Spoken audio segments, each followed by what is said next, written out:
दोस्तों, भारत के इतिहास को चाहे हम गौर से देखें या फिर यूं ही सरसरी निगाह से उसे पढ़ें, तो भी एक सल्तनत जो हमें अपने आप को दिखाती नजर आती है वही है मुगलिया सल्तनत, जिसे कुछ लोग बहुत अच्छा तो कुछ लोग बहुत बुरा समझते हैं। लेकिन हम आज आपको इस वीडियो में मुगलिया सल्तनत के शुरुआती दौर से आपको इसके बारे में बताएंगे और सारे सुल्तानों को आपसे रूबरू कराएंगे। बाबर। मुगल सम्राट बाबर ने 1526 में पानीपत की पहली लड़ाई में इब्राहिम लोधी को पराजित कर दिल्ली और आगरा में अपना कब्जा जमा लिया। इसके साथ दिल्ली सल्तनत का अंत हो गया और भारत में मुगल वंश की स्थापना की गई। बाबर मुगल साम्राज्य का संस्थापक और पहला मुगल सम्राट था। 17 मार्च 1527 में मुगल सम्राट बाबर ने खानवा की लड़ाई में मेवाड़ के शक्तिशाली राजा राणा सांगा को युद्ध में पराजित किया। इस युद्ध के बाद गाजी की उपाधि बाबर ने हासिल कर ली। 1659 ईस्वी में खागरा की लड़ाई में बाबर ने अफगानी सेना को फिर से धूल चटाई। बाबर शक्तिशाली शासक होने के बावजूद दयालु भी था और उसकी इसी उदारता के कारण उसे कलिंदर की उपाधि भी दी गई थी। बाबर ने अपनी आत्मकथा बाबरनामा की भी रचना की थी और हम आपको बता दें कि बाबर मुंबईया नामक पद्य शैली का पितामह भी माना जाता है। बाबर की मृत्यु के बाद उसके बेटे हुमायूं ने मुगल साम्राज्य का राज्य शासन संभाला। हुमायूं। मुगल सम्राट हुमायूं दूसरे मुगल शासक थे जो कि 25 वर्ष की उम्र में मुगल सल्तनत के सिंहासन पर बैठे थे। हुमायूं और शेरशाह के बीच हुई कन्नौज की लड़ाई में शेरशाह ने हुमायूं को बुरी तरह से पराजित किया, जिसके बाद हुमायूं भारत छोड़कर अफगान की ओर चले गए। करीब साल निर्वासित जीवन बिताने के बाद वह 15 साल बाद भारत वापस लौटे और 1555 में सिकंदर को पराजित कर दिल्ली का राज्य सिंहासन हासिल कर लिया। मुगल सम्राट हुमायूं ही हफ्ते में 7 दिन अलग अलग रंग के कपड़े पहनने के आदेश और नियम बनाए। अकबर। मुगल शासक हुमायूं की मृत्यु के बाद उनके पुत्र अकबर मुगल साम्राज्य की राजगद्दी पर बैठे। महज 14 साल की कच्ची उम्र में ही अकबर मुगल साम्राज्य के शासक बना दिए गए। इसीलिए कुछ समय तक उनके पिता के मंत्री रह चुके बैरव खान उनके संरक्षक बने रहे। अकबर के शासनकाल को मुगल सल्तनत का सबसे अच्छा शासनकाल माना जाता है, क्योंकि इस दौर में भारत उपमहाद्वीप के ज़्यादातर हिस्सों में मुगल सल्तनत का विस्तार हुआ। अकबर ने पंजाब, दिल्ली, आगरा, राजस्थान, काबुल, कंधार तक अपना राजस्व फैला दिया। अकबर के शासनकाल में कई किलों का भी निर्माण हुआ, जैसे आगरा का किला, फतेहपुर सीकरी, हुमायूं मकबरा, इलाहाबाद का किला, लाहौर किला और सिकंदराबाद में उनका खुद का मकबरा जैसे तमाम वस्तु शिल्प निर्माण भी इसी दौर में किए गए। जहांगीर। मुगल सम्राट अकबर की मृत्यु के बाद सलीम जहांगीर के नाम से मुगल साम्राज्य के शासक बने। वह अपनी शान और शौकत के लिए काफ़ी मशहूर थे। सलीम जहांगीर के राज में बंगाल तक विस्तार तो किया गया, लेकिन उनके शासनकाल में कोई बड़ी लड़ाई नहीं लड़ी गई। बस जहांगीर के सिंहासन पर बैठते ही उनके पुत्र खुसरो ने सत्ता पाने की चाहत में जहांगीर के खिलाफ षड्यंत्र रचते हुए आक्रमण कर दिया। इसके बाद जहांगीर और उनके पुत्र के बीच भीषण युद्ध हुआ। वहीं इस युद्ध में सिखों के 5वें गुरु अर्जुन देव सिंह जी को खुसरो की मदद करने पर जहांगीर ने उन हत्या करवा दी। जहांगीर चित्रकला का बहुत बड़ा प्रेमी था। उसने अपने महल में कई अलग अलग तरह के चित्र बनवाकर रखे हुए थे। उसके शासनकाल को चित्रकला का स्वर्ण काल भी कहा जाता है। जहांगीर को आगरा में बनी न्याय की जंजीर के लिए भी याद किया जाता है। जहांगीर के उनके बेटे शाहजहां से भी उनके रिश्ते अच्छे नहीं थे। हालांकि उनकी मृत्यु के बाद शाहजहां ही उनके उत्तराधिकारी बने। शाहजहां।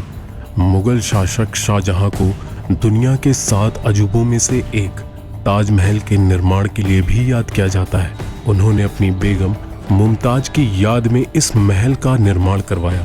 शाहजहां मुगल सल्तनत के सबसे लोकप्रिय बादशाह थे, जिन्हें पड़ोसी राज्यों के लोग अपनी विदेश नीति के लिए भी सर्वश्रेष्ठ मानते हैं। इसके बाद 1666 ईस्वी में उनकी मृत्यु हो गई। औरंगजेब। मुगल सम्राट औरंगजेब अपने पिता शाहजहां को कई सालों तक बंदी बनाने के बाद मुगल सिंहासन की राजगद्दी पर बैठा। औरंगजेब मुगल वंश के इकलौते ऐसे शासक थे जिसने भारत पर साल 1659 ईस्वी से साल 1707 करीब आधी सदी तक अपना कब्जा जमाया था।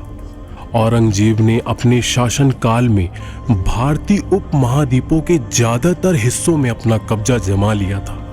औरंगजेब एक कट्टरवादी मुस्लिम शासक थे जिसने सिखों के 9वें गुरु तिग बहादुर के इस्लाम न कबूल करने पर उन्हें मौत के घाट उतरवा दिया था। औरंगजेब ने अपने शासनकाल में कई लड़ाइयां जीती, लेकिन उसे मराठा साम्राज्य के संस्थापक छत्रपति शिवाजी महाराज के साथ लड़ाई में हार का सामना करना पड़ा। औरंगजेब की मौत के बाद मुगल साम्राज्य की नींव धीरे धीरे कमजोर पड़ने लगी थी, और यही कारण है कि आपको औरंगजेब के बाद कई शासकों के नाम याद नहीं होंगे। बहादुर शाह प्रथम। बहादुर शाह प्रथम भारत पर राज करने वाले 8वें मुगल शासक थे, जिसने भारत पर सिर्फ 5 साल शासन किया। उसने अपने शासनकाल में कई सहयोगियों को कई नई उपाधियों से नवाजा था। हालांकि बहादुर शाह के शासनकाल के समय उसके दरबार में षड्यंत्रों के कारण 2 दल बन गए थे, जिसमें ईरानी दल शिया मत को मानने वाले थे, जबकि तुरानी दल सुन्नी मत के समर्थक थे। बहादुर शाह प्रथम ने राजपूतों के साथ संधि की नीति अपनाई थी। उसने मराठाओं के साथ भी शांति कायम रखने की कोशिश की थी। जहांदार शाह। बहादुर शाह प्रथम के मौत के बाद उत्तराधिकारी के लिए उनके बेटों में काफी संघर्ष हुआ। इसी भीषण संघर्ष में 3 बेटों की मौत हो गई, जिसके बाद जहांदार शाह राजगद्दी पर बैठा। जहांदार शाह भी बेहद कम समय तक के लिए ही शासन किया। कहा जाता है वह अपने प्रधानमंत्री जुल्फिकार खां, जिसने उसे मुगल सत्ता दिलवाने में मदद की थी, वह उसके हाथ की कठपुतली था। जहांदार शाह के शासनकाल में सभी महत्वपूर्ण फैसले जुल्फिकार लिया करते थे। उसकी विफल नीतियों के चलते धीरे धीरे मुगल वंश की नींव कमजोर होती चली गई। इसके बाद यही मुगल वंश के पतन का मुख्य कारण भी बनी। फारुखशियार।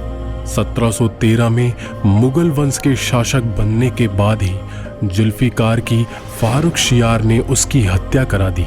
इसके साथ ही उसी के ही शासनकाल में सिख नेता बंदा सिंह के साथ उसके 700 समर्थकों को बंदी बना लिया गया, और बाद में इस्लाम धर्म स्वीकार न करने पर उन सब की निर्मम तरीके से हत्या करा दी गई। 1717 ईस्वी में Farrukhsiyar British east India company को बंगाल के लिए मुफ्त में व्यापार करने का अधिकार दिया। इसके साथ ही अंग्रेज भारत पर अपना कब्जा जमाने लगे, और इसी के विपरीत मुगल वंश का पतन धीरे धीरे होने लगा था। मोहम्मद शाह। मोहम्मद शाह को मोहम्मद शाह रंगीला के नाम से भी जाना जाता है, क्योंकि उन्हें नाच गाने का बहुत शौक था।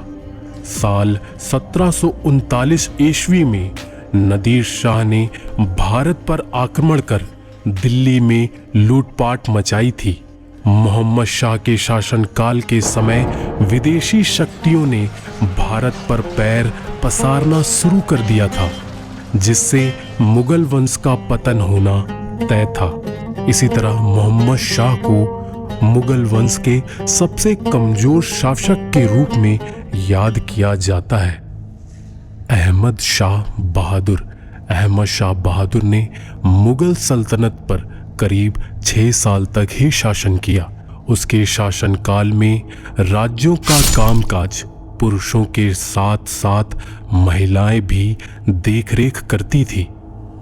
आलमगीर द्वितीय अहमद शाह बहादुर को राजगद्दी से निष्कासित करने के बाद आलमगीर द्वितीय मुगल सिंहासन की राजगद्दी पर बैठा। हालांकि आलमगीर द्वितीय भी एक कमजोर शासक था।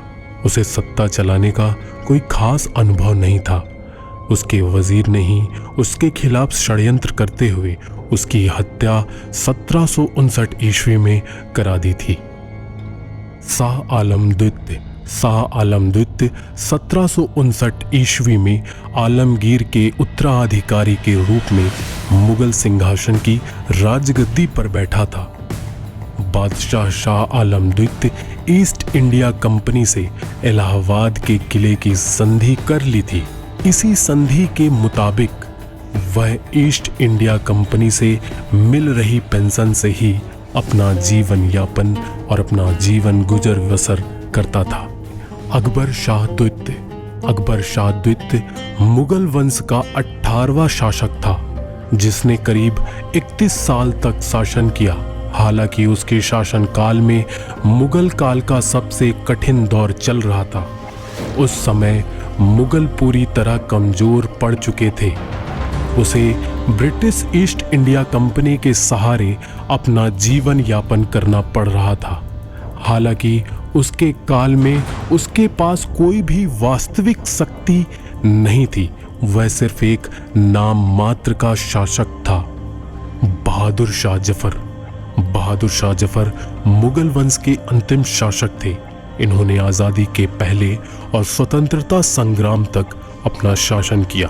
बहादुर शाह जफर अंग्रेजों को भारत से खदेड़ने के लिए अंग्रेजों के खिलाफ विद्रोह किया।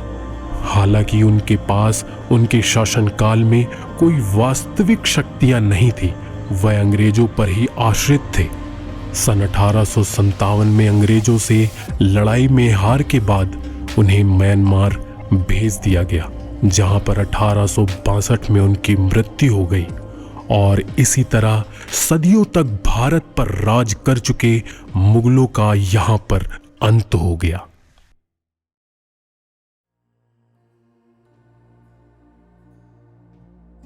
सत्रह मई साल 1498 ईस्वी वर्तमान केरल राज्य के कालीकट तट पर समुद्र के रास्ते कुछ नाविकों ने भारत पर कदम रखा, जिसके बाद मानो हमारी जिंदगी और हमारे देश भारत की तकदीर पूरी तरीके से बदल दी गई और इसकी कहानी कुछ अलग ही ढंग से लिखी जाने लगी। दोस्तों, यह वह दिन था जब यूरोपीय समुद्री नाविक एवं खोजकर्ता वास्को डिगामा ने भारत की खोज की थी। अब बहुत से लोग सोच रहे होंगे कि भारत का इतिहास तो बहुत साल पुराना है। सदियों से यहाँ पर जनपद, मौर्य साम्राज्य, गुप्ता साम्राज्य और दिल्ली सल्तनत के आदि राजाओं ने यहाँ पर अपना राज किया है। तो फिर कैसे कोई भारत की खोज 1498 ईस्वी में कर सकता है? तो दोस्तों, हम आपको बता दें कि भारत में सदियों से जितने भी आक्रमणकारी जैसे सिकंदर, मंगोल आदि जो भी भारत आते थे, हमेशा भारत को पश्चिमी एशिया से जोड़ने वाले मशहूर रास्ते खैरब दर्रा से होकर आते थे। लेकिन 17 मई 1498 को वास्को डिगामा ने समुद्र के रास्ते यूरोप से भारत तक का एक रास्ता खोज निकाला, जिसे वास्तव में भारत की खोज माना जाता है। दोस्तों, हम आपको बता दें कि भारत उस समय कृषि उत्पादों के लिए बहुत ज्यादा मशहूर था, विशेषकर अपने मसालों जैसे कि इलायची, काले मिर्च, दालचीनी इत्यादियों के लिए बहुत ज्यादा प्रसिद्ध था, जिसके कारण उस समय भारत के साथ व्यापार करने के लिए यूरोप और अरब के देशों के बीच होड़ लगी रहती थी। इस वक्त एशिया के प्रमुख देश जैसे भारत, चीन, म्यांमार इत्यादि साथ में व्यापार करने के लिए सिर्फ थली मार्ग का उपयोग करते थे, जिसे सिर्फ मुगल शासक और व्यापारी इस्तेमाल करते थे, और मुगल शासक उस मार्ग का उपयोग यूरोपियों को करने नहीं देते थे। लेकिन जब यूरोपीय लोग भारत में आने के बारे में और यहाँ की दौलत के बारे में सुनते थे, तो वह भारत पहुंचने के लिए और भी ज्यादा उत्सुक हो जाते थे। इसीलिए व्यापार के मार्ग की समस्या को दूर करने के लिए कई यूरोपीय देशों ने यूरोप से भारत के मध्य समुद्री मार्ग खोजने का प्रयत्न करना शुरू कर दिया, मगर कई सालों के प्रयासों के बाद भी सफलता प्राप्त न हो सकी, क्योंकि उस समय यूरोप में समुद्र को लेकर कई भ्रांतियां चलती थी। तरह तरह के अफवाहें उड़ती रहती थी। जैसे कि लोगों का मानना था अगर समुद्र में नाव को बहुत दूर तक ले जाया जाए और समुद्र के अंतिम छोर पर जाया जाए तो वहां पर जाकर नाव जमीन पर गिर जाएगी। इसीलिए कई नाविक समुद्र में लंबा सफर नहीं करते थे। लेकिन फिर 1460 ईस्वी के दशक में पुर्तगाल के शहर सीनस में जन्मे वास्को डिगामा ने भारत का समुद्री खोज निकाला और यूरोप के सामने व्यापार का एक नया दौर आरंभ कर दिया और हमेशा के लिए अपने आप को हिस्ट्री में दर्ज करा लिया। तो आखिर कैसे शुरुआत हुई भारत की खोज के सफर की?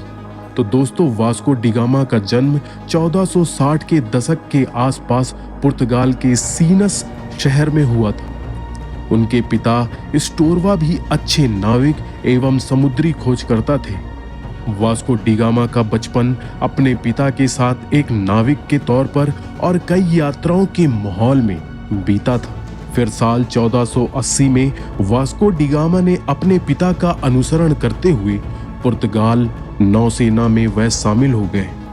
यहीं पर उन्होंने नाव चालन का एडवांस तरीका और लंबी समुद्री यात्रा करना सीखा। फिर उस समय पुर्तगाल के राजा हेनरी, जिन्हें हेनरी द नेविगेटर के नाम से भी जाना जाता है, उन्होंने उत्तर पश्चिम अमेरिका कई सफल समुद्री यात्राओं तथा खोजकर्ताओं को आर्थिक सहायता प्रदान एवं संरक्षण प्रदान किया था, जिस वजह से बहुत से नाविक कई नई नई द्वीपों को ढूंढने की कोशिश किया करते थे। इसके चलते साल 1487 ईस्वी में पुर्तगाल के ही एक प्रसिद्ध खोजकर्ता, जिनका नाम था बॉर्टोलोम डाइस, अफ्रीका के दक्षिण सिरे तक यात्रा कर पता लगा लिया कि हिंद महासागर और अटलांटिक महासागर एक दूसरे से जुड़े हुए हैं। जिसके बाद डिगामा, जो कि समुद्री यात्रा एवं खोजबीन में गहरे दिलचस्पी रखते थे, वह जानते थे कि यदि हिंद और अटलांटिक महासागर अफ्रीका की भूमि के अंतिम जोड़ है तो वह अफ्रीका से दूर दक्षिण कोने पर मौजूद केप ऑफ गुड होप तक पहुंच सकते हैं और वहां से उन्हें भारत का मार्ग भी आसानी से मिल सकता है। जिसके बाद 8 जुलाई 1497 को वास्को डिगामा ने 4 जहाज और 170 आदमियों के दलों के साथ पुर्तगाल के लेस्बियन शहर से अपनी यात्रा आरंभ कर दी। वह 200 टन वजनी सेंट गैब्रियल नामक जहाज में सवार हुए और अपने छोटे भाई पाउलोको को सेंट ट्रोफियल नामक जहाज का नेतृत्व सौंप दिया। फिर कुछ दिनों बाद उनका जहाज उस वक्त के मोरक्को शहर के निकट केनिया द्वीप से गुजरते हुए केप वर्दे द्वीप समूह पहुंचा और वहीं पर 3 अगस्त तक उनका जहाजी बेड़ा रुका रहा। आपको बता दें कि वे लोग जहाज पर अपने साथ पत्थरों का स्तंभ लेकर चला करते थे, जिसका उपयोग वह एक पथ चिन्ह के रूप में उसका इस्तेमाल किया करते थे, जिससे कि उन्हें वापसी का रास्ता मालूम हो सके। वास्को डिगामा गिनी की खाड़ी की तेज समुद्री धारा एवं तेज लहरों से बचने के लिए अटलांटिक का एक चक्कर काटा और फिर केप ऑफ गुड होप के दौरे के लिए पूर्व की ओर अपने जहाज को मोड़ लिया। यह भारत की खोज के लिए पहली उनकी प्रमुख सफलता थी। फिर 7 नवंबर को उनका बेड़ा आज के दक्षिण अफ्रीका में स्थित सेंट हेलेनावे पहुंचा। उस समय सेंट हेलेनावे का मौसम बहुत खराब था। वहां बहुत तेज तेज हवाएं और समुद्री लहरें उठ रही थी। इस वजह से वास्को डिगामा का दल 22 नवंबर तक आगे बढ़ ना सका। लेकिन फिर कुछ दिनों बाद मौसम अच्छा होने पर उन्होंने यात्रा फिर से आरंभ कर दी और वे केप ऑफ गुड होप पहुंच गए, जहां पहुंचकर उन्हें एहसास हुआ कि वह भारत तक पहुंचने का रास्ता यहाँ से ढूंढ सकते हैं। तो दोस्तों हम आपको बता दें कि जब Vasco da Gama Cape of Good Hope नामक स्थान पर पहुंचे तो वहां पर उन्हें महसूस किया कि भारत तक का मार्ग खोजने का उनका सपना हकीकत में बदल सकता है। और फिर मार्ग को चिन्हित करने के लिए वहीं पर एक पत्थर का स्तंभ स्थापित कर दिया और फिर वो लोग आगे की यात्रा की तैयारी में जुट गए। केप ऑफ गुड होप के आगे की यात्रा उन्होंने 8 दिसंबर को शुरू की और फिर क्रिसमस आने तक दक्षिण अफ्रीका के नाटाल तट पर पहुंच गए। अलग अलग नदियों के भीतर और बाहर से गुजरते हुए डी गामा का बेड़ा धीरे धीरे मोजाम्बिक की ओर पहुंचना शुरू हुआ। इस बीच वे लगभग 1 महीने तक वहीं पर रुके और जहाज की मरम्मत का काम किया। फिर 2 मार्च 1498 को डी गामा का बेड़ा मोजाम्बिक द्वीप पर पहुंच गया। जब डी गामा अपने दल को लेकर मोजाम्बिक की धरती पर उतरे तो वहां के निवासियों ने जहाज से उतरे पुर्तगालियों को सोचा कि वह भी मुस्लिम है, इसीलिए उन्होंने डी गामा की खूब खातिरदारी की। डी गामा का मोजाम्बिक में पड़ाव डालना काफी उपयोगी सिद्ध हुआ। वहां उसे समुद्र के किनारे एक बंदरगाह पर सोने चांदी तथा मसालों से लदा हुआ 4-5 जहाज दिखाई दिया और उसकी मुलाकात ऐसे स्थानीय लोगों से भी हुई जो कभी कभी भारतीय समुद्री तटों की यात्रा किया करते थे। इससे वास्को डी गामा को पूरा विश्वास हो गया कि वह उचित दिशा की ओर आगे बढ़ रहे हैं। उसे उस दिशा को भी समझने में मदद मिली जिधर वो आगे बढ़ रहे थे। फिर 17 अप्रैल 1498 को उनका बेड़ा मुंबासा में प्रवेश कर गया तथा यात्रा के एक और महत्वपूर्ण ठहराव मुंबासा के ही मालिंदी में लंगर डाल दिया। मालिंदी में डी गामा की मुलाकात कांजीमलम नामक एक गुजराती नाविक से हुई थी जो भारत के दक्षिण पश्चिम तट से कालीकट तट पर जाने का रास्ता जानता था। उस वक्त गुजराती नाविक के महत्व को देखते हुए डी गामा ने उसे अपने मार्गदर्शक के रूप में अपने बेड़े में शामिल कर लिया और आगे 20 दिनों तक लगातार चलने के बाद धीरे धीरे भारत के घाट और पहाड़ दिखने लगे। 17 मई 1498 को वह भारत के दक्षिण पश्चिम स्थित कालीकट के बंदरगाह पर जा पहुंचा। कालीकट में स्थानीय राजनयिकों द्वारा वास्को डी गामा का काफी अच्छी तरह से स्वागत किया गया। वो वहां लगभग 3 महीने तक रहा और भारत के बारे में बहुत सारी महत्वपूर्ण जानकारियां इकट्ठा करता रहा। दोस्तों, वास्को डी गामा के भारत आने और उनके कालीकट तट पर उतरने के बाद भी कई सारी भ्रांतियां एवं घटनाएं जिनके बारे में अभी भी लोगों में सहमति नहीं है, लेकिन हम आपको और किसी वीडियो में इसके बारे में बताएंगे कि भारतीयों के साथ वास्को डी गामा द्वारा भारतीयों पर किए गए जुल्म एवं अत्याचार पर हम एक अलग से वीडियो बनाएंगे और आपको इसके बारे में बताएंगे। इस वीडियो में हम सिर्फ उसकी यात्रा के बारे में बता रहे हैं। दोस्तों, यहाँ 3 महीने के बाद वास्को डी गामा 2 साल से अधिक यात्रा करते हुए 18 सितंबर को पुनः अपने शहर लिस्बन लौट गया।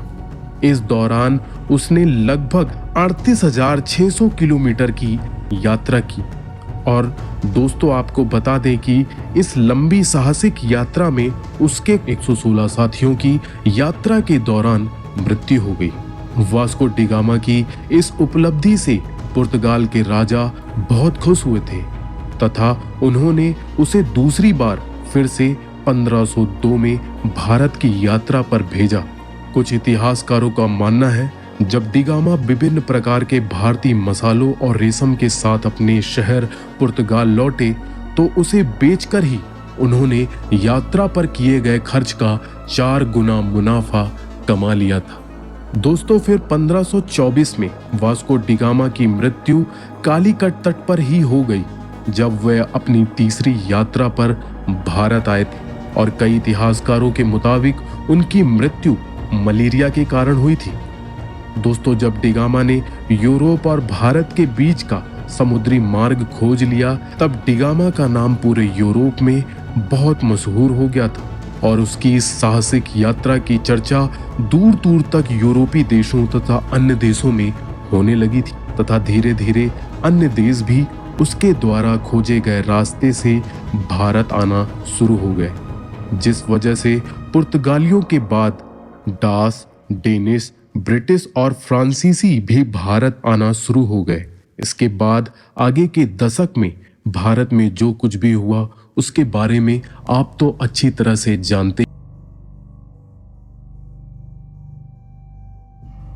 दोस्तों, एक समय था जब आज की तरह आधुनिक बंदूकें और हथियारें नहीं हुआ करते थे। लोग तीर कमान और तलवार से ही लड़ाई लड़ा करते थे, लेकिन बारूद के आविष्कार ने कुछ ऐसा बदलाव किया जिसके आविष्कार के बाद मानो दुनिया भर में खलबली सी मच गई। देखते ही देखते वह तेजी से जलने वाला बारूद एक हथियार की तरह इस्तेमाल किया जाने लगा। दोस्तों, आज आलम यह है कि सारी दुनिया इस बारूद के ढेर पर बैठी हुई है। आए दिन इसका प्रयोग करके नया नया हथियार जन्म लेता रहता है। तो आइए जानने की कोशिश करते हैं कि हथियार को बनाने वाले इस बारूद की खोज किसने और कब की थी। बारूद का आविष्कार पक्के तौर पर किसने किया, यह आज भी एक विवादित मुद्दा है। इस वीडियो में हम सारे मुद्दों पर बात करेंगे। दोस्तों, वीडियो अगर अच्छी लगे तो कमेंट करना ना भूलें। आप किस टॉपिक पर वीडियो चाहते हैं यह भी बताना ना भूलें। आपको बता दें कि ऐसा माना जाता है कि हान राजवंश के समय काल के दौरान चीन में पटाखे का आविष्कार किया गया था ताकि लोग पटाखे की आवाज के जरिए बुरी आत्माओं को डराकर भगा सकें।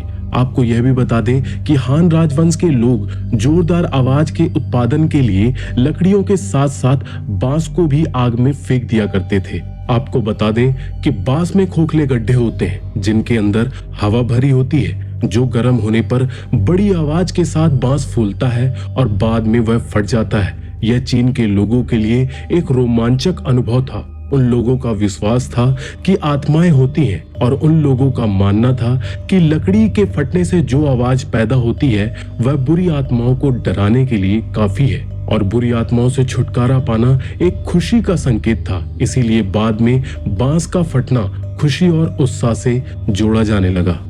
तब से चीन के लोगों ने हर साल भूत और आत्माओं को रोकने के लिए फटने की इस अवधारणा को पारंपरिक बना दिया। अब हर घर में रात के समय बांस को जलाकर धमाका किया जाने लगा ताकि घर से बुरी आत्माओं को सुरक्षित रखा जा सके। जिसके बाद बांस का फटना नव वर्ष, शादी पार्टी इत्यादि जैसे जश्न मनाने वाले घटनाओं का हिस्सा बन गया। जब तक गन पाउडर की खोज नहीं हुई थी यही सब चलता रहा।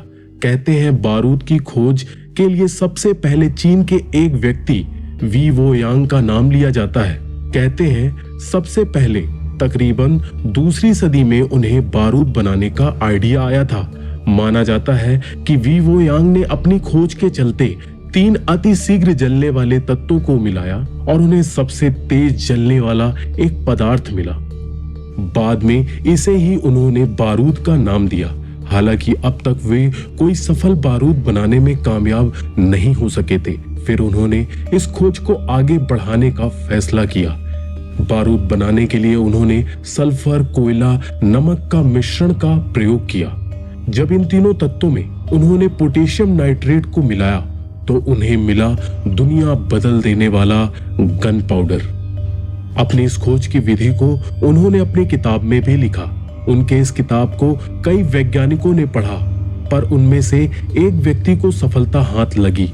उस व्यक्ति ने उनकी विधि के अनुसार काम किया, लेकिन बीच में एक भूल के कारण वहां पर एक बहुत बड़ा धमाका हुआ आग की वजह से।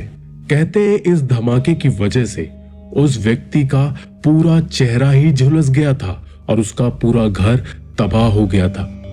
एक चीनी कथन के अनुसार बारूद का आविष्कार एक दुर्घटना के कारण चीन में हुआ था।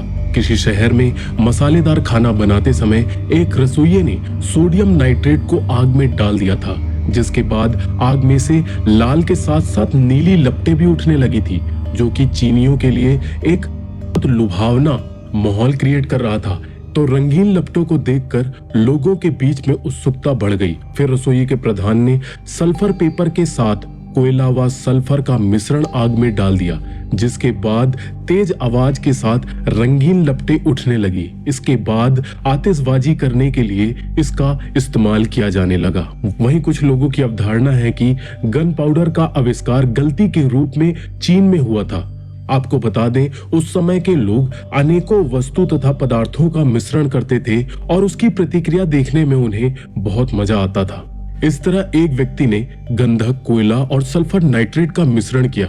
इसके बाद उसने उस मिश्रण में आग लगा दी, जिसके बाद जोरदार धमाके के साथ उस पाउडर में आग लग गई तो उस व्यक्ति का चेहरा और उसका घर पूरी तरीके से तबाह हो गया।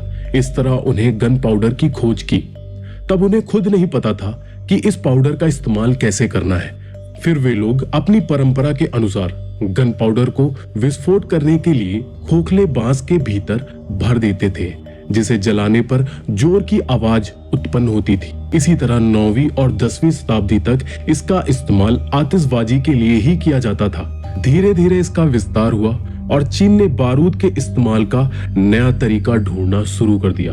फिर लगभग 140 के दशक में चीनियों ने इन 3 चीजों के साथ कुछ और रसायन भी मिलाए और कागज में लपेटकर एक फायर पिल बनाई, जिसके बाद इसे एक पटाखे के रूप में जाना जाने लगा। धीरे धीरे इस पाउडर का इस्तेमाल चीनी अपने जंग लड़ने में भी किया करते थे। जैसे कि हम सब जानते हैं कि पहले के जमाने में लड़ाई लड़ने के लिए सिर्फ तीर कमान का इस्तेमाल किया जाता था। वे तीर कमान को और खतरनाक बनाने के लिए इस गन पाउडर का इस्तेमाल करते थे, जिसके बाद इन चीनियों ने बारूद को तीर में लगाकर दागना शुरू कर दिया। आपको बता दें कि ऐसा करने से उनका तीर दुश्मन के लिए बहुत ज्यादा खतरनाक हो। बारूद के ऊपर 13वीं शताब्दी तक सिर्फ और सिर्फ चीन का अधिकार था। माना जाता है चीन ने इस बात को गुप्त रखा था कि उसके पास एक ऐसा खतरनाक पदार्थ है। पर उस समय दुनिया में नए नए आविष्कारों की बात बहुत तेजी से फैलती थी और यह बात दुनिया में फैल गई कि चीन के पास एक घातक हथियार है जो कि आग से प्रहार करता है। इसके बाद चीनियों ने इसका फायदा उठाते हुए अपने व्यापार का इसे एक हिस्सा बना लिया। इसके बाद अंग्रेजों को और फ्रांसीसियों को चीनियों ने बारूद बेचा। बारूद के खरीदारों के लिए यह एक नई चीज थी जो उन्हें जंग में काफी मदद कर सकती थी। हालांकि कुछ इतिहासकारों का मानना है कि अभी तक गन पाउडर का मिश्रण पूरे तरीके से ठीक वजन में नहीं किया जाता था, इसलिए यह बहुत ज्यादा कारगर अभी भी नहीं था। फिर सन 1242 ईस्वी में रोजर बेकन ने बारूद पर विस्तार से अध्ययन किया और उसके मिश्रण को एक बराबर अनुपात में मिलाकर बारूद का एक नया रूप बनाया।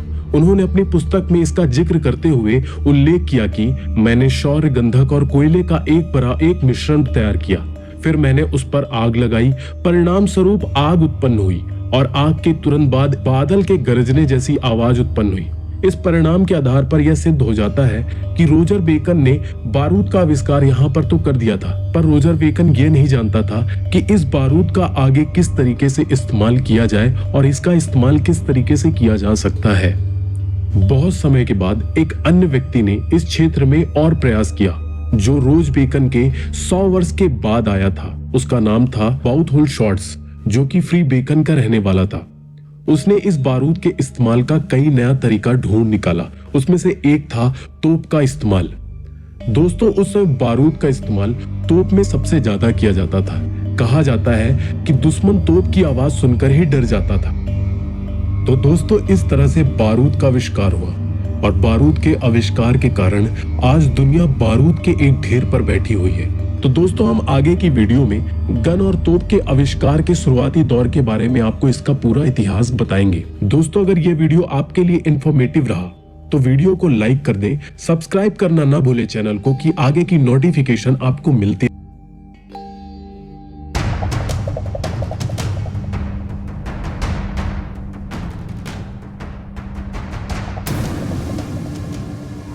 दोस्तों, भारत के इतिहास को चाहे हम गौर से देखें या फिर यूं ही सरसरी निगाह से उसे पढ़ें, तो भी एक सल्तनत जो हमें अपने आप को दिखाती नजर आती है वही है मुगलिया सल्तनत, जिसे कुछ लोग बहुत अच्छा तो कुछ लोग बहुत बुरा समझते हैं। लेकिन हम आज आपको इस वीडियो में मुगलिया सल्तनत के शुरुआती दौर से आपको इसके बारे में बताएंगे और सारे सुल्तानों को आपसे रूबरू कराएंगे। बाबर। मुगल सम्राट बाबर ने 1526 में पानीपत की पहली लड़ाई में इब्राहिम लोधी को पराजित कर दिल्ली और आगरा में अपना कब्जा जमा लिया। इसके साथ दिल्ली सल्तनत का अंत हो गया और भारत में मुगल वंश की स्थापना की गई। बाबर मुगल साम्राज्य का संस्थापक और पहला मुगल सम्राट था। 17 मार्च 1527 में मुगल सम्राट बाबर ने खानवा की लड़ाई में मेवाड़ के शक्तिशाली राजा राणा सांगा को युद्ध में पराजित किया। इस युद्ध के बाद गाजी की उपाधि बाबर ने हासिल कर ली। 1659 ईस्वी में खागरा की लड़ाई में बाबर ने अफगानी सेना को फिर से धूल चटाई। बाबर शक्तिशाली शासक होने के बावजूद दयालु भी था और उसकी इसी उदारता के कारण उसे कलिंदर की उपाधि भी दी गई थी। बाबर ने अपनी आत्मकथा बाबरनामा की भी रचना की थी और हम आपको बता दें कि बाबर मुंबईया नामक पद्य शैली का पितामह भी माना जाता है। बाबर की मृत्यु के बाद उसके बेटे हुमायूं ने मुगल साम्राज्य का राज्य शासन संभाला। हुमायूं मुगल सम्राट हुमायूं दूसरे मुगल शासक थे जो कि 25 वर्ष की उम्र में मुगल सल्तनत के सिंहासन पर बैठे थे। हुमायूं और शेरशाह के बीच हुई कन्नौज की लड़ाई में शेरशाह ने हुमायूं को बुरी तरह से पराजित किया, जिसके बाद हुमायूं भारत छोड़कर अफगान की ओर चले गए। करीब साल निर्वासित जीवन बिताने के बाद वह 15 साल बाद भारत वापस लौटे और 1555 में सिकंदर को पराजित कर दिल्ली का राज्य सिंहासन हासिल कर लिया। मुगल सम्राट हुमायूं ही हफ्ते में 7 दिन अलग अलग रंग के कपड़े पहनने के आदेश और नियम बनाए।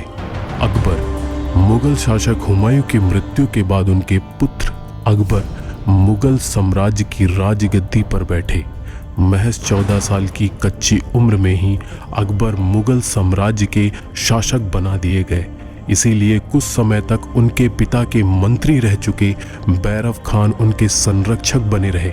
अकबर के शासनकाल को मुगल सल्तनत का सबसे अच्छा शासनकाल माना जाता है, क्योंकि इस दौर में भारत उपमहाद्वीप के ज़्यादातर हिस्सों में मुगल सल्तनत का विस्तार हुआ। अकबर ने पंजाब, दिल्ली, आगरा, राजस्थान, काबुल, कंधार तक अपना राजस्व फैला दिया। अकबर के शासनकाल में कई किलों का भी निर्माण हुआ, जैसे आगरा का किला, फतेहपुर सीकरी, हुमायूं मकबरा, इलाहाबाद का किला, लाहौर किला और सिकंदराबाद में उनका खुद का मकबरा जैसे तमाम वस्तु शिल्प निर्माण भी इसी दौर में किए गए। जहांगीर मुगल सम्राट अकबर की मृत्यु के बाद सलीम जहांगीर के नाम से मुगल साम्राज्य के शासक बने। वह अपनी शान और शौकत के लिए काफी मशहूर थे।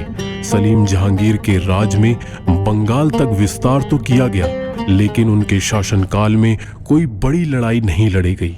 बस जहांगीर के सिंहासन पर बैठते ही उनके पुत्र खुसरो ने सत्ता पाने की चाहत में जहांगीर के खिलाफ षड्यंत्र रचते हुए आक्रमण कर दिया। इसके बाद जहांगीर और उनके पुत्र के बीच भीषण युद्ध हुआ। वहीं इस युद्ध में सिखों के 5वें गुरु अर्जुन देव सिंह जी को खुसरो की मदद करने पर जहांगीर ने उनकी हत्या करवा दी। जहांगीर चित्रकला का बहुत बड़ा प्रेमी था। उसने अपने महल में कई अलग अलग तरह के चित्र बनवा कर रखे हुए थे। उसके शासनकाल को चित्रकला का स्वर्ण काल भी कहा जाता है।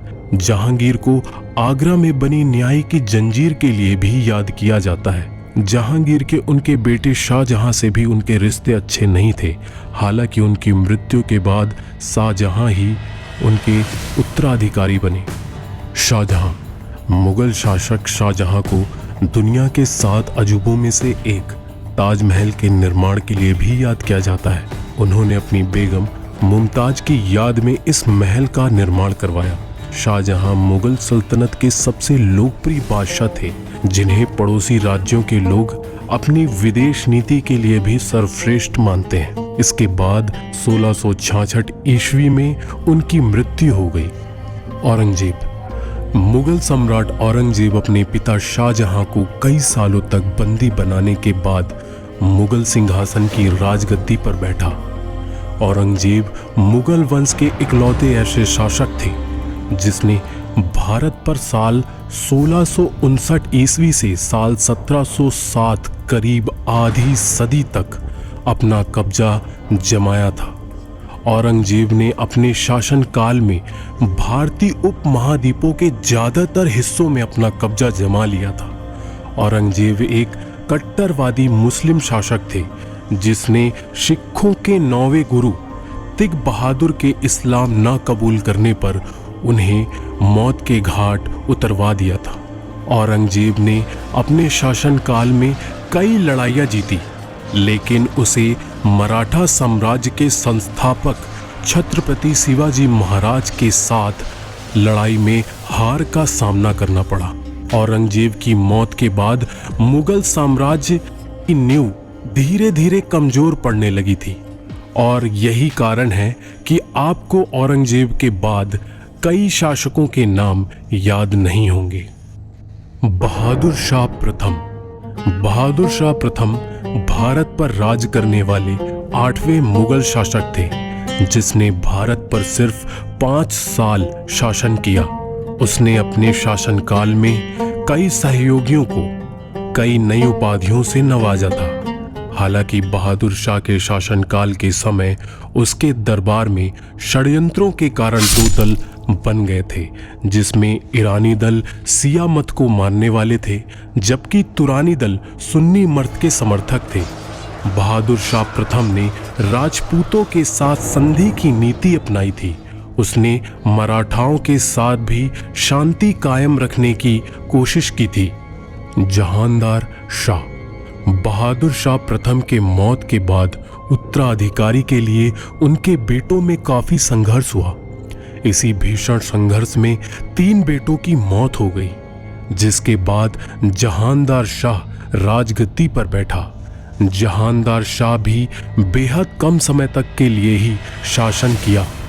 कहा जाता है वह अपने प्रधानमंत्री जुल्फिकार खां, जिसने उसे मुगल सत्ता दिलवाने में मदद की थी, वह उसके हाथ की कठपुतली था। जहांदार शाह के शासनकाल में सभी महत्वपूर्ण फैसले जुल्फिकार लिया करते थे। उसकी विफल नीतियों के चलते धीरे धीरे मुगल वंश की नींव कमजोर होती चली गई। इसके बाद यही मुगल वंश के पतन का मुख्य कारण भी बनी। फारुखशियार।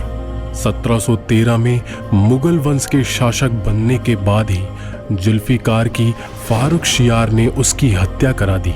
इसके साथ ही उसी के ही शासनकाल में सिख नेता बंदा सिंह के साथ उसके 700 समर्थकों को बंदी बना लिया गया और बाद में इस्लाम धर्म स्वीकार न करने पर उन सब की निर्मम तरीके से हत्या करा दी गई। 1717 ईस्वी में Farrukhsiyar British east India company को बंगाल के लिए मुफ्त में व्यापार करने का अधिकार दिया।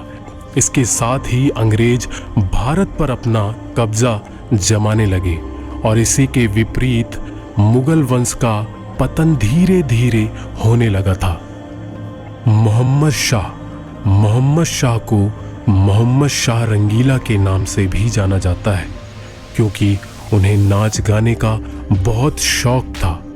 साल 1739 ईस्वी में नादिर शाह ने भारत पर आक्रमण कर दिल्ली में लूटपाट मचाई थी। मोहम्मद शाह के शासनकाल के समय विदेशी शक्तियों ने भारत पर पैर पसारना शुरू कर दिया था, जिससे मुगल वंश का पतन होना तय था। इसी तरह मोहम्मद शाह को मुगल वंश के सबसे कमजोर शासक के रूप में याद किया जाता है। अहमद शाह बहादुर। अहमद शाह बहादुर ने मुगल सल्तनत पर करीब 6 साल तक ही शासन किया। उसके शासनकाल में राज्यों का कामकाज पुरुषों के साथ साथ महिलाएं भी देखरेख करती थी। आलमगीर द्वितीय। अहमद शाह बहादुर को राजगद्दी से निष्कासित करने के बाद आलमगीर द्वितीय मुगल सिंहासन की राजगद्दी पर बैठा। हालांकि आलमगीर द्वितीय भी एक कमजोर शासक था। उसे सत्ता चलाने का कोई खास अनुभव नहीं था। उसके वजीर ने ही उसके खिलाफ षड्यंत्र करते हुए उसकी हत्या 1759 ईस्वी में करा दी थी।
सत्रह मई साल 1498 ईस्वी वर्तमान केरल राज्य के कालीकट तट पर समुद्र के रास्ते कुछ नाविकों ने भारत पर कदम रखा, जिसके बाद मानो हमारी जिंदगी और हमारे देश भारत की तकदीर पूरी तरीके से बदल दी गई और इसकी कहानी कुछ अलग ही ढंग से लिखी जाने लगी। दोस्तों, यह वह दिन था जब यूरोपीय समुद्री नाविक एवं खोजकर्ता वास्को डिगामा ने भारत की खोज की थी। अब बहुत से लोग सोच रहे होंगे कि भारत का इतिहास तो बहुत साल पुराना है। सदियों से यहाँ पर जनपद, मौर्य साम्राज्य, गुप्ता साम्राज्य और दिल्ली सल्तनत के आदि राजाओं ने यहाँ पर अपना राज किया है।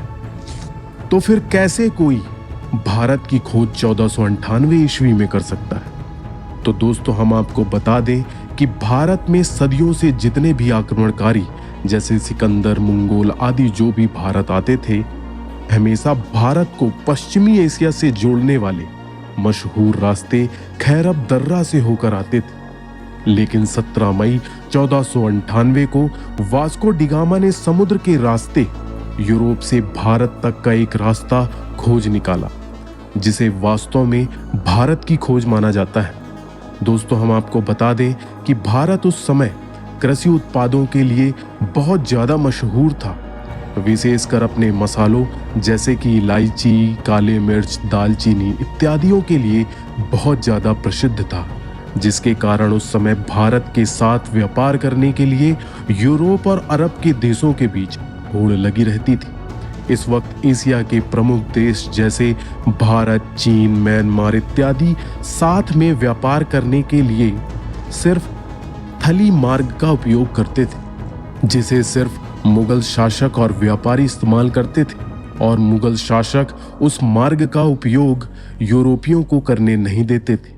लेकिन जब यूरोपीय लोग भारत में आने के बारे में और यहाँ की दौलत के बारे में सुनते थे, तो वह भारत पहुंचने के लिए और भी ज्यादा उत्सुक हो जाते थे।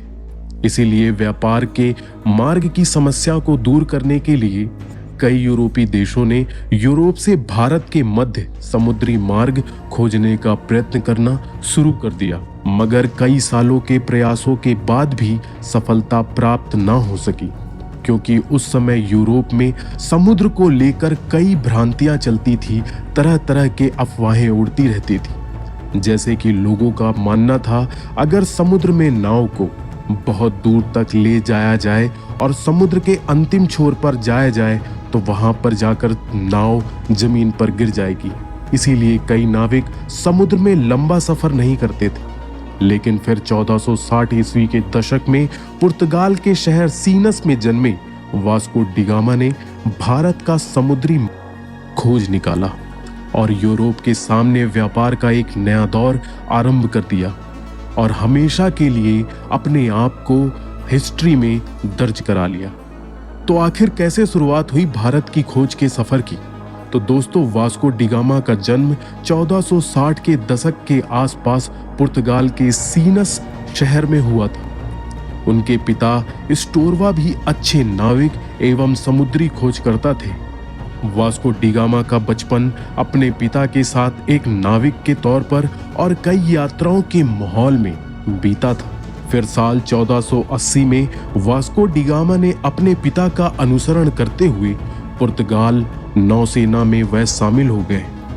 यहीं पर उन्होंने नाव चालन का एडवांस तरीका और लंबी समुद्री यात्रा करना सीखा। फिर उस समय पुर्तगाल के राजा हेनरी, जिन्हें हेनरी द नेविगेटर के नाम से भी जाना जाता है, उन्होंने उत्तर पश्चिम अमेरिका कई सफल समुद्री यात्राओं तथा खोजकर्ताओं को आर्थिक सहायता प्रदान एवं संरक्षण प्रदान किया था, जिस वजह से बहुत से नाविक कई नई द्वीपों को ढूंढने की कोशिश किया करते थे। इसके चलते साल 1487 ईस्वी में पुर्तगाल के ही एक प्रसिद्ध खोजकर्ता, जिनका नाम था बार्टोलोम डाइस, अफ्रीका के दक्षिण सिरे तक यात्रा कर पता लगा लिया कि हिंद महासागर और अटलांटिक महासागर एक दूसरे से जुड़े हुए हैं।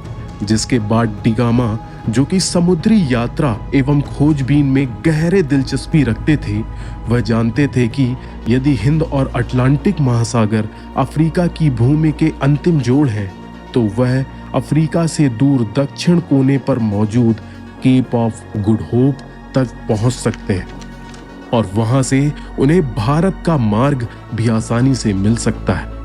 जिसके बाद 8 जुलाई 1497 को वास्को डिगामा ने 4 जहाज और 170 आदमियों के दलों के साथ पुर्तगाल के लेस्बियन शहर से अपनी यात्रा आरंभ कर दी। वह 200 टन वजनी सेंट गैब्रियल नामक जहाज में सवार हुए और अपने छोटे भाई पाउलोको को सेंट ट्रोफियल नामक जहाज का नेतृत्व सौंप दिया। फिर कुछ दिनों बाद उनका जहाज उस वक्त के मोरक्को शहर के निकट केन्या द्वीप से गुजरते हुए केप वर्दे द्वीप समूह पहुंचा और वहीं पर 3 अगस्त तक उनका जहाजी बेड़ा रुका रहा। आपको बता दें कि वे लोग जहाज पर अपने साथ पत्थरों का स्तंभ लेकर चला करते थे, जिसका उपयोग वह एक पथ चिन्ह के रूप में उसका इस्तेमाल किया करते थे, जिससे कि उन्हें वापसी का रास्ता मालूम हो सके।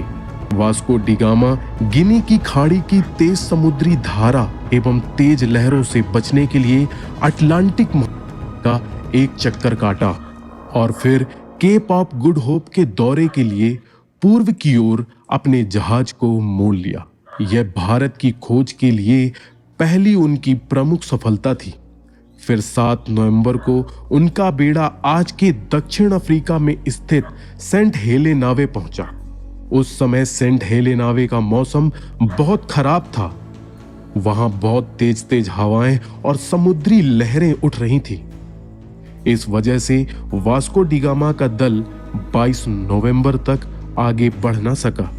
लेकिन फिर कुछ दिनों बाद मौसम अच्छा होने पर उन्होंने यात्रा फिर से आरंभ कर दी और वे केप ऑफ गुड होप पहुंच गए, जहां पहुंचकर उन्हें एहसास हुआ कि वह भारत तक पहुंचने का रास्ता यहां से ढूंढ सकते हैं। तो दोस्तों, हम आपको बता दें कि जब Vasco da Gama Cape of Good Hope नामक स्थान पर पहुंचे तो वहां पर उन्हें महसूस किया कि भारत तक का मार्ग खोजने का उनका सपना हकीकत में बदल सकता है।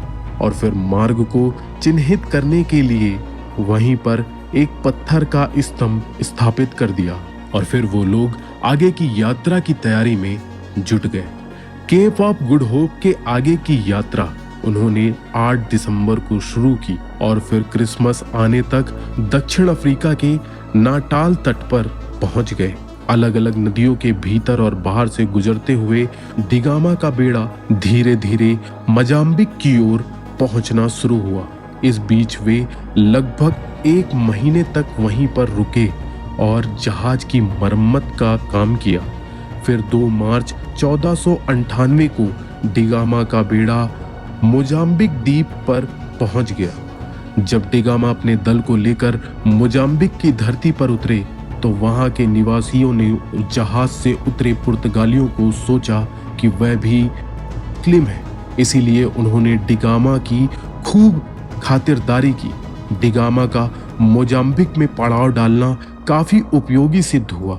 वहां उसे समुद्र के किनारे एक बंदरगाह पर सोने चांदी तथा मसालों से लदा हुआ 4-5 जहाज दिखाई दिया और उसकी मुलाकात ऐसे स्थानीय लोगों से भी हुई जो कभी कभी भारतीय समुद्री तटों की यात्रा किया करते थे। इससे वास्को डिगामा को पूरा विश्वास हो गया कि वह उचित दिशा की ओर आगे बढ़ रहे हैं। उसे उस दिशा को भी समझने में मदद मिली जिधर वो आगे बढ़ रहे थे।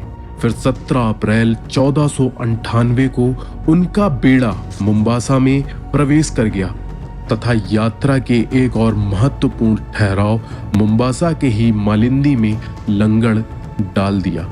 मालिंदी में डिगामा की मुलाकात कांजीमलम नामक एक गुजराती नाविक से हुई थी जो भारत के दक्षिण पश्चिम तट से कालीकट तट पर जाने का रास्ता जानता था। उस वक्त गुजराती नाविक के महत्व को देखते हुए डिगामा ने उसे अपने मार्गदर्शक के रूप में अपने बेड़े में शामिल कर लिया और आगे 20 दिनों तक लगातार चलने के बाद धीरे धीरे भारत के घाट और पहाड़ दिखने लगे। 17 मई 1498 को वह भारत के दक्षिण पश्चिम स्थित कालीकट के बंदरगाह पर जा पहुंचा। कालीकट में स्थानीय राजनायिकों द्वारा वास्को डिगामा का काफी अच्छी तरह से स्वागत किया गया। वो वहां लगभग 3 महीने तक रहा और भारत के बारे में बहुत सारी महत्वपूर्ण जानकारियां इकट्ठा करता रहा। दोस्तों, वास्को डिगामा के भारत आने और उनके कालीकट तट पर उतरने के बाद भी कई सारी भ्रांतियां एवं घटनाएं जिनके बारे में अभी भी लोगों में सहमति नहीं है, लेकिन हम आपको और किसी वीडियो में इसके बारे में बताएंगे कि भारतीयों के साथ वास्को डिगामा द्वारा भारतीयों पर किए गए जुल्म एवं अत्याचार पर हम एक अलग से वीडियो बनाएंगे और आपको इसके बारे में बताएंगे। इस वीडियो में हम सिर्फ उसकी यात्रा के बारे में बता रहे हैं। दोस्तों, यहाँ 3 महीने के बाद वास्को डिगामा 2 साल से अधिक यात्रा करते हुए 18 सितंबर को पुनः अपने शहर लिस्बन लौट गया। इस दौरान उसने लगभग 38,600 किलोमीटर की यात्रा की और दोस्तों, आपको बता दें कि इस लंबी साहसिक यात्रा में उसके 116 साथियों की यात्रा के दौरान मृत्यु हो गई। वास्को डिगामा की इस उपलब्धि से पुर्तगाल के राजा बहुत खुश हुए थे तथा उन्होंने उसे दूसरी बार फिर से 1502 में भारत की यात्रा पर भेजा।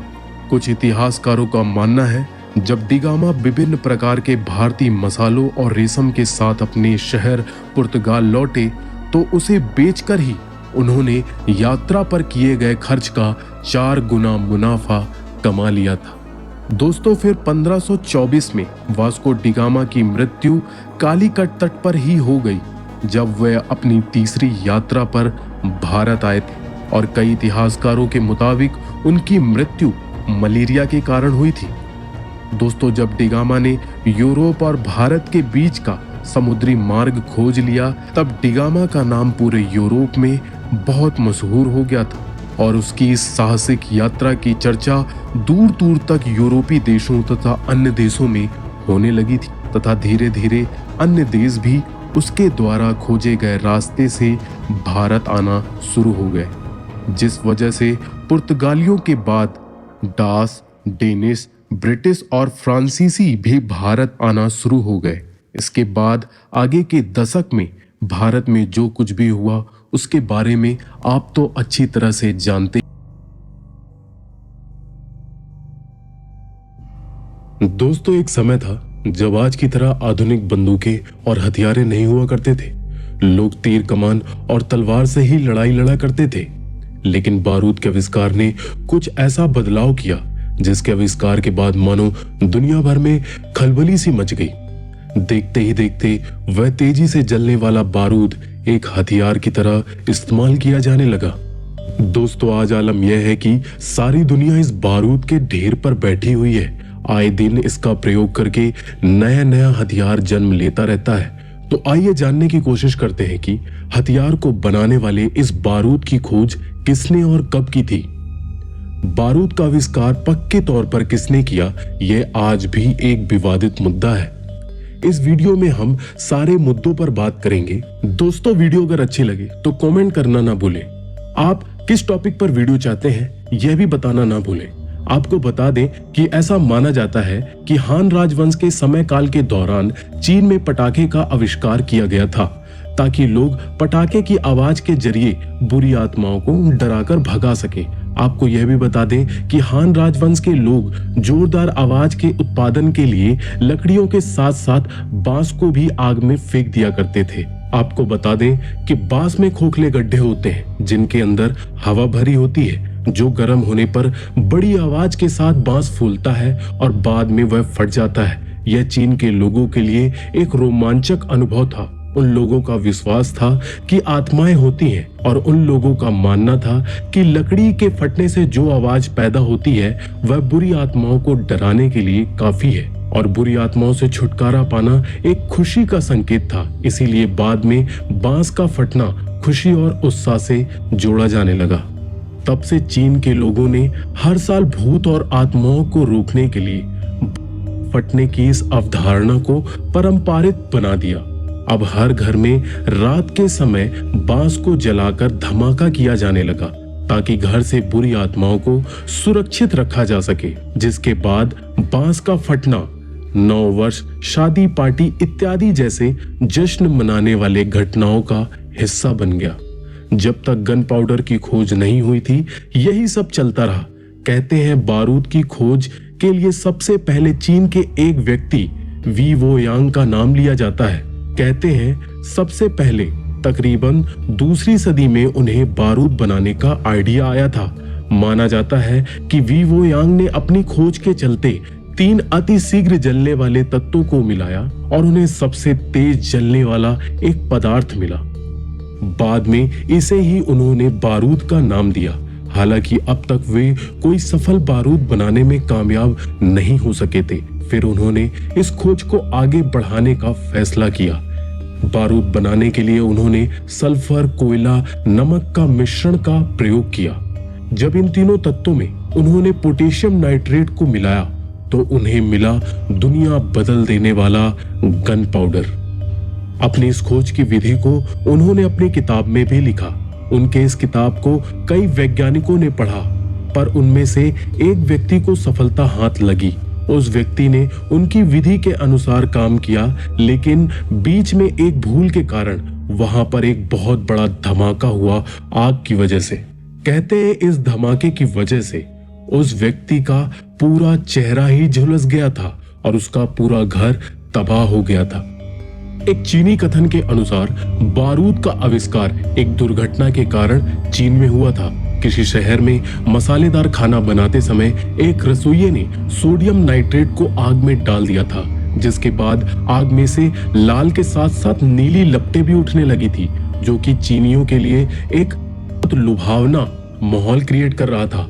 तो रंगीन लपटों को देखकर लोगों के बीच में उत्सुकता बढ़ गई। फिर रसोई के प्रधान ने सल्फर पेपर के साथ कोयला व सल्फर का मिश्रण आग में डाल दिया, जिसके बाद तेज आवाज के साथ रंगीन लपटें उठने लगी। इसके बाद आतिशबाजी करने के लिए इसका इस्तेमाल किया जाने लगा। वहीं कुछ लोगों की अवधारणा है कि गन पाउडर का आविष्कार गलती के रूप में चीन में हुआ था। आपको बता दें, उस समय के लोग अनेकों वस्तु तथा पदार्थों का मिश्रण करते थे और उसकी प्रतिक्रिया देखने में उन्हें बहुत मजा आता था। इस तरह एक व्यक्ति ने गंधक, कोयला और सल्फर नाइट्रेट का मिश्रण किया, इसके बाद उसने उस मिश्रण में आग लगा दी, जिसके बाद जोरदार धमाके के साथ उस पाउडर में आग लग गई तो उस व्यक्ति का चेहरा और उसका घर पूरी तरीके से तबाह हो गया। इस तरह उन्हें गन पाउडर की खोज की। तब उन्हें खुद नहीं पता था कि इस पाउडर का इस्तेमाल कैसे करना है। फिर वे लोग अपनी परंपरा के अनुसार गन पाउडर को विस्फोट करने के लिए खोखले बांस के भीतर भर देते थे, जिसे जलाने पर जोर की आवाज उत्पन्न होती थी। इसी तरह 9वीं और 10वीं शताब्दी तक इसका इस्तेमाल आतिशबाजी के लिए ही किया जाता था। धीरे धीरे इसका विस्तार हुआ और चीन ने बारूद के इस्तेमाल का नया तरीका ढूंढना शुरू कर दिया। फिर लगभग 140 के दशक में चीनियों ने इन 3 चीजों के साथ कुछ और रसायन भी मिलाए और कागज में लपेटकर एक फायर पिल बनाई, जिसके बाद इसे एक पटाखे के रूप में जाना जाने लगा। धीरे धीरे इस पाउडर का इस्तेमाल चीनी अपने जंग लड़ने में भी किया करते थे। जैसे कि हम सब जानते हैं कि पहले के जमाने में लड़ाई लड़ने के लिए सिर्फ तीर कमान का इस्तेमाल किया जाता था। वे तीर कमान को और खतरनाक बनाने के लिए इस गन पाउडर का इस्तेमाल करते थे, जिसके बाद इन चीनियों ने बारूद को तीर में लगाकर दागना शुरू कर दिया। आपको बता दें कि ऐसा करने से उनका तीर दुश्मन के लिए बहुत ज्यादा खतरनाक हो। बारूद के ऊपर 13वीं शताब्दी तक सिर्फ और सिर्फ चीन का अधिकार था। माना जाता है चीन ने इस बात को गुप्त रखा था कि उसके पास एक ऐसा खतरनाक पदार्थ है। पर उस समय दुनिया में नए नए आविष्कारों की बात बहुत तेजी से फैलती थी और यह बात दुनिया में फैल गई कि चीन के पास एक घातक हथियार है जो कि आग से प्रहार करता है। इसके बाद चीनियों ने इसका फायदा उठाते हुए अपने व्यापार का इसे एक हिस्सा बना लिया। इसके बाद अंग्रेजों को और फ्रांसीसियों को चीनियों ने बारूद बेचा। बारूद के खरीदारों के लिए यह एक नई चीज थी जो उन्हें जंग में काफी मदद कर सकती थी। हालांकि कुछ इतिहासकारों का मानना है कि अभी तक गन पाउडर का मिश्रण पूरे तरीके से ठीक वजन में नहीं किया जाता था, इसलिए यह बहुत ज्यादा कारगर अभी भी नहीं था। फिर सन 1242 ईस्वी में रोजर बेकन ने बारूद पर विस्तार से अध्ययन किया और उसके मिश्रण को एक बराबर अनुपात में मिलाकर बारूद का एक नया रूप बनाया। उन्होंने अपनी पुस्तक में इसका जिक्र करते हुए उल्लेख किया कि मैंने शौर्य गंधक और कोयले का एक मिश्रण तैयार किया। फिर मैंने उस पर आग लगाई। परिणाम स्वरूप आग उत्पन्न हुई और आग के तुरंत बाद बादल के गरजने जैसी आवाज उत्पन्न हुई। इस परिणाम के आधार पर यह सिद्ध हो जाता है कि रोजर बेकन ने बारूद का आविष्कार यहाँ पर तो कर दिया था, पर रोजर बेकन ये नहीं जानता था कि इस बारूद का आगे किस तरीके से इस्तेमाल किया जाए और इसका इस्तेमाल किस तरीके से किया जा सकता है। बहुत समय के बाद एक अन्य व्यक्ति ने इस क्षेत्र में और प्रयास किया जो रोज बेकन के 100 वर्ष के बाद आया था। उसका नाम था बाउथहोल्ड शॉर्ट्स, जो कि फ्री बेकन का रहने वाला था। उसने इस बारूद के इस्तेमाल का कई नया तरीका ढूंढ निकाला। उसमें से एक था तोप का इस्तेमाल। दोस्तों, उस समय बारूद का इस्तेमाल तोप में सबसे ज्यादा किया जाता था। कहा जाता है कि दुश्मन तोप की आवाज सुनकर ही डर जाता था। तो दोस्तों, इस तरह से बारूद का आविष्कार हुआ और बारूद के आविष्कार के कारण आज दुनिया बारूद के एक ढेर पर बैठी हुई है। तो दोस्तों, हम आगे की वीडियो में गन और तोप के आविष्कार के शुरुआती दौर के बारे में आपको इसका पूरा इतिहास बताएंगे। दोस्तों, अगर ये वीडियो आपके लिए इंफॉर्मेटिव रहा तो वीडियो को लाइक कर दें, सब्सक्राइब करना ना भूलें चैनल को कि आगे की नोटिफिकेशन आपको मिलती